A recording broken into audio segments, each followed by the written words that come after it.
नमस्कार दोस्तों, नई दिशा विजन में आपका स्वागत है।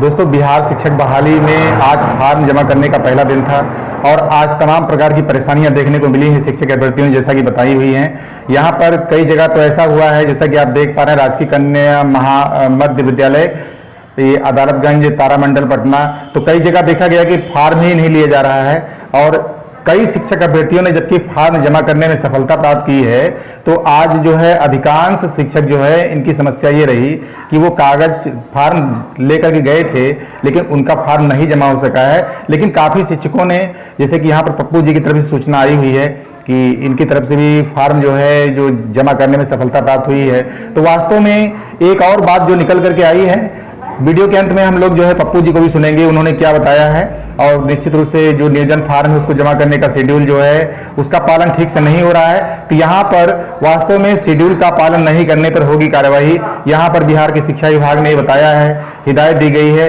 कि अगर किसी नियोजन इकाई में शेड्यूल का पालन नहीं किया गया तो उस पर सख्त कार्रवाई की जाएगी। आवेदन पत्र प्राप्त करने की तिथि 15 जून से 14 जुलाई तक रखी गई है, लेकिन बीच में कई संडे पड़ रहे हैं, कई सैटरडे पड़ रहे हैं, जिसके कारण जो है निश्चित रूप से अगर इसी प्रकार से रहेगा तो फॉर्म एक महीने में पूरा नहीं हो पाएगा। में होने पर ही जो है वो नियोजन फॉर्म जमा कर सकते हैं। 30 जुलाई सीटेट वाले नियोजन फॉर्म को जमा कर रहे हैं, लेकिन इस बीच में जो बिहार टेट सीटेट उत्तीर्ण शिक्षक बहाली मोर्चा है उसने भी अपनी आवाज को उठाया है। उनका कहना है कि शिक्षक बहाली जो चल रही है उसमें जो नियोजन का शेड्यूल है उस नियोजन के शेड्यूल का कड़ाई से पालन किया जाए। और वहां के शिक्षक अभ्यर्थियों ने इस मांग को उठाया है कि जो कि आप जैसा कि देख पा रहे हैं सहरसा से न्यूज है, उनका कहना है कि अगर जो नियोजन इकाई है वो अपने शेड्यूल का सही ढंग से पालन करती है तभी फॉर्म जो है सही ढंग से लिया जा सकता है। ये कहना है बीटेट सीटेट उत्तीर्ण बहाली मोर्चा का।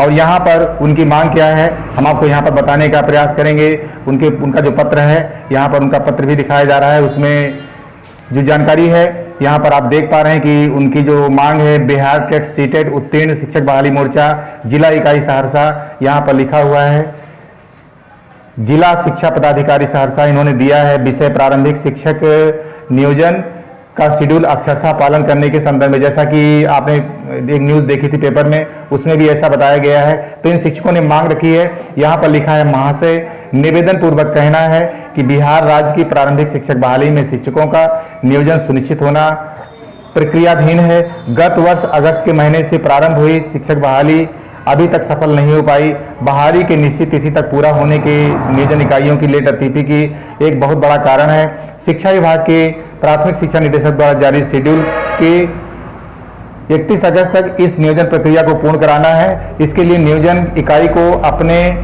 समस्त क्रियाकलापों को निर्धारित तिथि में पूरा करना अनिवार्य होगा। यदि नियोजन इकाइयों की लेट तिथि हुई तो ऐसी स्थिति में शिक्षक बहाली प्रक्रिया निश्चित रूप से आचार संहिता की भेंट चढ़ जाएगी और यह जो है अनेक बेरोजगार युवाओं के भविष्य से जुड़ी हुई बात है। यहाँ पर और आगे लिखा है, अतएव हम सभी शिक्षक अभ्यर्थी आपसे विनम्रता पूर्वक निवेदन करते हैं कि शिक्षा विभाग द्वारा निर्गत शेड्यूल के आधार पर अक्षरशः पालन करते हुए नियोजन इकाइयों को निर्देश दें तथा नियोजन इकाइयों को पारदर्शिता के साथ शिक्षक नियोजन समस्त प्रक्रियाओं को समस्त अवधि के भीतर पूर्ण कराने का कष्ट करें। इसके लिए हम सभी शिक्षक आपका आभारी रहेंगे। बिहार टेट प्लस सीटेट मोर्चा।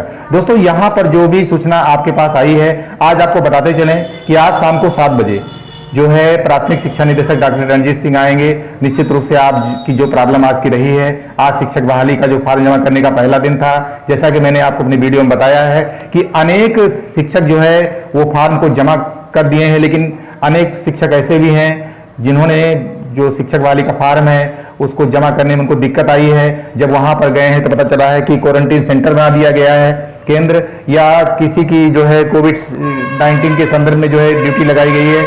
तो ऐसी स्थिति में एक प्रॉब्लम ये बन रही है कि शेड्यूल का जो है पालन कैसे हो पाएगा।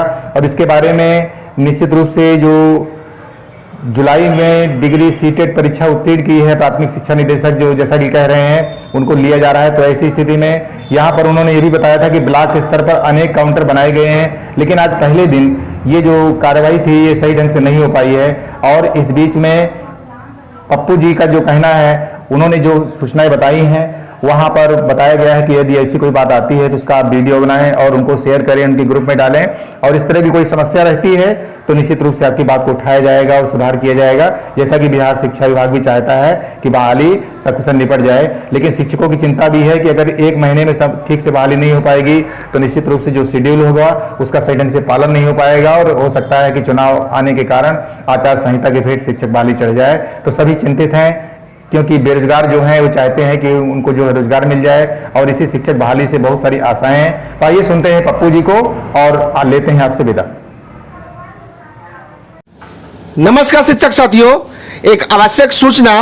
कई जगह से लगातार मेरे पास फोन आ रहा है कि सर नियोजन इकाई में जा रहे हैं तो वहां पे कोई अवेलेबल नहीं है, कोई मौजूद नहीं है, पंचायत में तो बिल्कुल भी नहीं है, कई प्रखंड में लोग मौजूद हैं, 12 बजे लोग आ रहे हैं, 1 बजे लोग आ रहे हैं, और कई लोग फोन किए कि सर हम जब गए थे तो मेरे सामने लाइन खींचा जा रहा था और मुझे भी बैठने के लिए बोला गया कि आप बैठिए, मैं लाइन खींचना हो तब आपका आवेदन लेंगे। इस तरह का रवैया चल रहा है। तो ये रवैया रहा तो बहुत मुश्किल है कि 1 महीना में हम लोग तरीके से फॉर्म डाल पाएंगे। पहला दिन लेगा नहीं, अंतिम दिन लेगा नहीं, बीच में 4 संडे है, बीच में 4 सैटरडे है, 15 दिन ऐसे ही आप सिस्टम से डिलीट कर दीजिए। 15 दिन में भी ये लोग फॉर्म लेंगे कि नहीं लेंगे इसकी गारंटी नहीं है। कई जगह से मेरे पास फोन आया है कि सर मैं जिस नियोजन इकाई और जिस स्कूल में पहुंचा हूं वहां बोला जा रहा है कि क्वारंटीन सेंटर बना दिया गया है, 2 दिन के बाद जब हटेगा तब आवेदन लिया जाएगा। कई जगह यह बोला गया है कि शिक्षक को ड्यूटी पे लगाया गया है, क्वारंटीन सेंटर पे ड्यूटी पे लगाया गया है, वो अवेलेबल नहीं है, जब आएंगे तो आवेदन आपका लिया जाएगा। इस तरह का मैसेज लगातार आ रहा है। मैं भी कई जगह गया था, मैंने खुद फील किया है कि इस तरह का हरकत चल रहा है। तो मैं सभी शिक्षक साथियों को विनती करना चाहता हूं, जो बिहार के पूरे बिहार में जो हमारा जो आवाज सुन रहे हैं, सभी लोगों को मैं आग्रह करना चाहता हूं कि आज डॉक्टर रंजीत सर संध्या 7 बजे ऑनलाइन आएंगे। जिनके साथ जो समस्या हुआ है अपना समस्या ईमानदारी पूर्वक रखें, और खास करके पंचायत का फॉर्म प्रखंड में लिया जाए, इस पर हम लोगों को जोर देना है, उनके संज्ञान में बात डालना है कि इस तरह का रवैया रहा तो सर हम लोग नियोजन इकाई में फॉर्म ठीक से नहीं डाल पाएंगे। ये समस्या चल रही है। सभी शिक्षक साथी जो जो पूरे दिन जो समस्या झेले हैं, कई लोग तो 1 फॉर्म जमा किए हैं, कई लोग पूरा 0 जमा किए हैं, पूरा 5-6 प्रखंड घूम गए, उसके बाद भी उनके हाथ में कुछ नहीं लगा। बोला गया कि 2 दिन के बाद आपका आवेदन लिया जाएगा। इस तरह से जो है लगातार मेरे पास फोन आ रहा है, कई लोग परेशान हैं। तो सभी शिक्षक साथी जो जो परेशान हैं वो डॉक्टर रंजीत सर को ट्वीट करें और ट्वीट करके उनको बताएं कि सर ये समस्या फलाना फलाना जगह हो रहा है। मेरे पास चंडी प्रखंड से फोन आया था कि सर यहाँ पे जो है क्वारंटीन सेंटर बना दिया गया है और स्कूल में, और सर आवेदन नहीं लिया जा रहा है। ये तमाम तरह की जो चीजें हैं वो सामने आ रही है। तो सभी जो शिक्षक साथी से निवेदन है कि संध्या 7 बजे डॉक्टर रंजीत सर को ट्वीट करके अपना जो समस्या है वो रखें, और यदि कहीं पे भी इस तरह का जो चीजें चल रहा है तो वहां अपने पॉकेट से तुरंत फोन निकालें और वीडियो बनाया मेरे पास भेजें, ग्रुप में भेजें, ताकि उस दुष्ट व्यक्ति के खिलाफ कार्रवाई हो सके। जी बहुत बहुत धन्यवाद। दोस्तों, इस बीच खबर है कि बिहार के जो प्राथमिक शिक्षा निदेशक डॉक्टर रणजीत कुमार सिंह ये आज लाइव जो है आ रहे हैं यूट्यूब पर। तो ऐसी स्थिति में निश्चित रूप से आपकी जो समस्याएं आने वाली हैं, जब आप नियोजन इकाई के पास गए थे तो वहां पर कुछ शिक्षकों ने बताया कि हमें जो है बता दिया गया कि जो है ये क्वारंटाइन सेंटर बना दिया गया है और यह हमारी जो है कोरोना वायरस के उसमें ड्यूटी लगी है। तो ऐसी स्थिति में जो नियोजन इकाइयों को निर्देश दिया गया था प्राथमिक शिक्षा निदेशक बिहार की तरफ से, उसका अक्षरशः पालन नहीं हो रहा है। और अगर इसी तरह से रहेगा तो आपकी समस्याएं जो होंगी उसको लेकर के निश्चित रूप से आप अपनी बातों को रख सकते हैं और अपना कमेंट कर सकते हैं। जो भी प्रॉब्लम आपकी लग रही है, आपको जो लग रहा है कि शिक्षक नियोजन इकाइयों की तरफ से क्या कमियां आ रही हैं, या आपको फॉर्म जमा करने में क्या दिक्कतें आ रही हैं, क्या किस प्रकार की समस्या है, क्या आपका जो आवेदन फॉर्म है वो प्रखंड स्तर पर लिया जाना चाहिए। अगर ऐसा हो जाए तो आपको ज़्यादा सुविधा रहेगी। तो ऐसी स्थिति में यदि आपको जो है इस प्रकार की समस्या है तो आप जाकर के रणजीत सिंह के जो कार्यक्रम है, जो उनका यूट्यूब चैनल है, उसमें जाकर के आप जो है अपने कमेंट को रख सकते हैं और अपनी बातों को रख सकते हैं, ताकि आपका नियोजन फॉर्म उचित तरीके से जमा हो सके और अन्य शिक्षकों को भी नियोजन इकाई में सुविधापूर्वक फॉर्म जमा करने का मौका मिल सके। तो निश्चित रूप से आज पहले दिन की सारी बातें मैंने आपको बताई हैं, अगले दिन जो कुछ भी होगा आपको बताया जाता रहेगा। तब तक के लिए विदा लेते हैं। नमस्कार, जय हिंद, जय भारत।